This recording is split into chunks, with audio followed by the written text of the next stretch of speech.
বাংলাদেশের বিমান বাহিনীতে কি পাকিস্তানের তৈরি JF-70 থান্ডার যুদ্ধবিমান কেনা উচিত?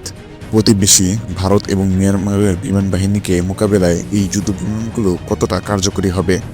পাকিস্তান এবং চীনের যৌথ উদ্যোগে তৈরি করা হয়েছে JF-17 থান্ডার যুদ্ধবিমান। বর্তমানে পাকিস্তান বিমান বাহিনী, নাইজেরিয়া ও মিয়ানমারের বিমান বাহিনী JF-17 থান্ডার যুদ্ধবিমান ব্যবহার করে থাকে। এর মোট 3টি ভেরিয়েন্ট রয়েছে, যথা JF-17 থান্ডার ব্লক 1, ব্লক 2 এবং ব্লক 3। এদের মধ্যে সর্বাপেক্ষা উন্নত হল JF-17 ব্লক 3, যেটিতে উন্নত ধরনের রাডার সিস্টেম যোগ করা হয়েছে।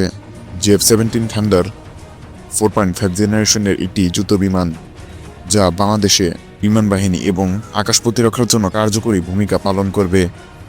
যদি বাংলাদেশকে JF-17 ব্লক 3 কিনতে হয়, তাহলে এর জন্য প্রতি পিসে $32 মিলিয়ন করে খরচ করতে হবে, যা বিশ্বের অন্যান্য যুদ্ধবিমানের চেয়ে অনেকটাই কম দামি এবং কম দামে ভালো বিমান। তাই বলা যায় JF-17 থান্ডার বাংলাদেশের জন্য একটি আদর্শ যুদ্ধবিমান।